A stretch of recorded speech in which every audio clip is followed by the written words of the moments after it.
saiu na coluna do Reinaldo Azevedo, né, que ele diz: aquele menor, bem maior do que o menino João, cujo corpo ele ajudou a espalhar pelas avenidas do Rio, vai ficar 3 anos internado. E depois será solto entre os meninos João. Resta só a dor da família, dor privada, sem importância, sem ONG, sem ar, sem luz, sem razão. Sobre o assassino há de se derramar a baba redentora russoniana. Ele nasceu bom, foram os insensíveis da classe média a qual pertencia o João que o tornaram fascino.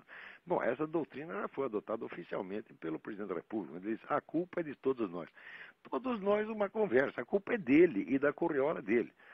Porque se vocês observarem, faz mais de 40 anos que esse pessoal luta, tanto no campo cultural quanto no campo judicial, para inibir a ação repressora da polícia, das autoridades e para dar mão forte aos delinquentes.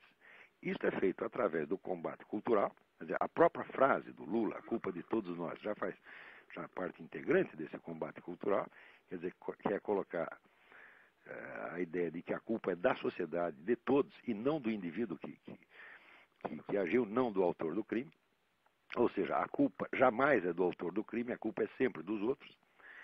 E além de disseminar essa ideia por todos os meios possíveis e imagináveis, através de cinema, de novelas de TV, de noticiários, de comentários na imprensa, de filmes, de livros, etc., e discursos no parlamento, além de fazer isso, eles ainda têm o combate judicial, que é mudando as leis para exatamente dificultar a ação da polícia e deixar caminho livre para os delinquentes. Isso é uma orientação sistemática. Pode-se escrever a história disso aí.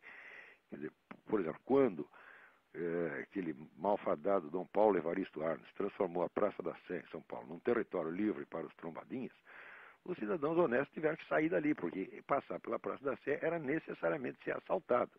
Vai dizer que esse cardeal não sabia disso? Sabia perfeitamente, e é exatamente isso que ele gosta. Tá certo? Então, é o homem que tenta fazer a sua carreira bajulando os bandidinhos, tá certo? Para ter uma espécie de tropa de choque auxiliar da Revolução Socialista.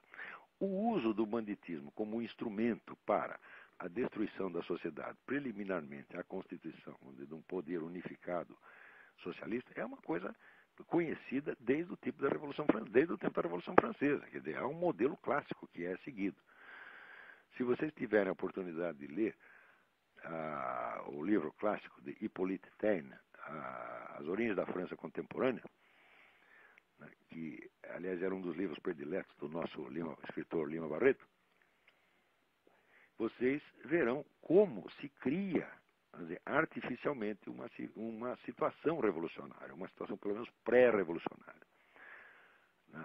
Ali, no caso da França, o grande promotor da inversão de valores foi Philippe d'Orléans, que era, em princípio, seria um dos herdeiros virtuais do trono da França. Então, esperando se transformar, que a Revolução lhe desse o trono, esse Philippe d'Orléans foi o grande promotor da bagunça e da inversão de valores ali na França pré-revolucionária. E, evidentemente, soltar os bandidos da cadeia foi uma das primeiras providências tomadas pelos revolucionários. É exatamente como Lenin fez na União Soviética, na Rússia. Bom, é claro que depois o governo comunista pega todos os bandidos de volta e não os deixa nem na cadeia, mas simplesmente os mata.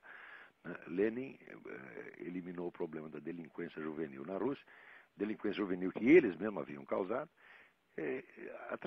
eliminou através da matança sumária dos suspeitos. Não é isso? Mas que um governo socialista possa, vamos dizer, recorrer a todas as medidas repressivas que ele bloqueou no regime anterior também faz parte da estratégia. De modo que, tanto pelo lado cultural quanto pelo lado judicial, é claro que toda esta situação de violência no Brasil foi premeditadamente criada, peça por peça. Isto foi uma obra de engenharia. Tá certo? E isso que eu estou dizendo é uma coisa que pode se provar pela reconstituição histórica. Você veja, quando esse pessoal diz que o que causa o banditismo é a miséria, bom, se fosse assim, então o banditismo seria crescente nas regiões onde a miséria é crescente. Mas não é exatamente isso o que acontece. Se você olhar as favelas do Rio, nos últimos 40 anos, elas progrediram tanto, né, que já não há mais propriamente favela, porque favela é o nome de um barraco de papelão. Os caras passaram do barraco de papelão para o barraco de madeira, depois passaram para as casas de alvenaria, que hoje são objetos, vamos dizer, de um muito próspero comércio, né, nas favelas do Rio. Você não notará nessas favelas uma só casa que não tem uma antena de televisão. Tá certo? Até no tempo que eu morava no Rio, houve um sujeito, um visitante, um indiano, que chegou aí e quis conhecer as tais das favelas. E quando levaram ele para ver as favelas, ele chegou lá e disse, olha, isso aqui é aquilo que na Índia se chama de classe média. Mas, então, por aí você vê a imensa mudança social, a imensa ascensão social que houve nessas regiões que são justamente as mais perigosas do Rio. Quer dizer, outra coisa, você verá que quando te diz que o que causa miséria é falta de escola, ora, ao contrário, no Brasil hoje, eu acho que você não chega a ter 4 ou 5% das crianças fora das escolas. Quando na década de 50 você tinha 60%. Quer dizer que esse processo de escolarização maciça, ele, longe de ser, vamos dizer, uma defesa contra a delinquência, ele é uma das causas da delinquência, meu Deus do céu. Porque as escolas funcionam, vamos dizer, como transmissoras de atitudes que são a destruição exata do pouquinho de moral familiar que os caras tinham aprendido em casa. Então, é evidente que eles saem dali, vamos dizer, já com uma atitude vamos dizer, de legitimação perante a delinquência. A mesmíssima coisa que aconteceu nos Estados Unidos. Acontece que aqui as universidades não são totalmente monopólio dessa mesma cambada comunista, então ainda existem estudos, tá certo, que provam exatamente a escola ser um dos fatores geradores do banditismo. Agora, quando o Lula diz, não, esse pessoal está assim porque falta escola, quer dizer, em primeiro lugar, é um erro de fato, quer dizer, quase não há crianças sem escola no Brasil. E, em segundo lugar, a relação entre escola e criminalidade, longe de ser uma relação de excludência, é uma relação de cumplicidade, de ajuda mútua. O que eu sei é o seguinte, é que se você tem um país inteiro impregnado de slogans, como por exemplo, a miséria é a causa da criminalidade, então claro que você vai querer enriquecer todas as pessoas antes de resolver o problema dos 50 mil homicídios. Isso aí é impossível, porque sem segurança não há progresso econômico. Agora, o pessoal usa o problema econômico como derivativo, e no fim acaba o seguinte, o resultado é que todo mundo só pensa em dinheiro. O brasileiro se transformou no povo mais dinheirista do mundo. Quer dizer, ele cuida mais do dinheiro do que da sua segurança física. Ele não se importa de morrer, contanto que ele morra rico. Entendeu? Assim não dá, porra. Quer dizer, a pessoa precisa colocar vamos dizer, diferente ordem de prioridades. A segurança do povo em primeiríssimo lugar. O Estado existe para isto.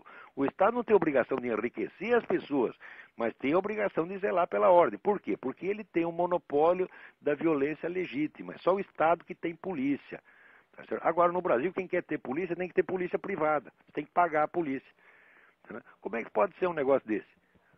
Quer dizer, em primeiro lugar, a segurança. Qualquer político que apareça com qualquer proposta que se refira a outro assunto, na presente circunstância, é um criminoso. Porque o Brasil está tendo mais morticínio do que no Iraque. E ninguém fala nada, ninguém quer saber disso aí.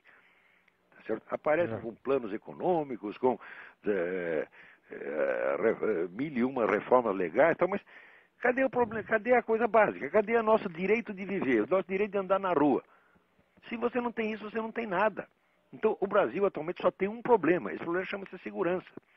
Mas não pode mexer nisso por quê? Porque quem está fomentando a violência é a Farc.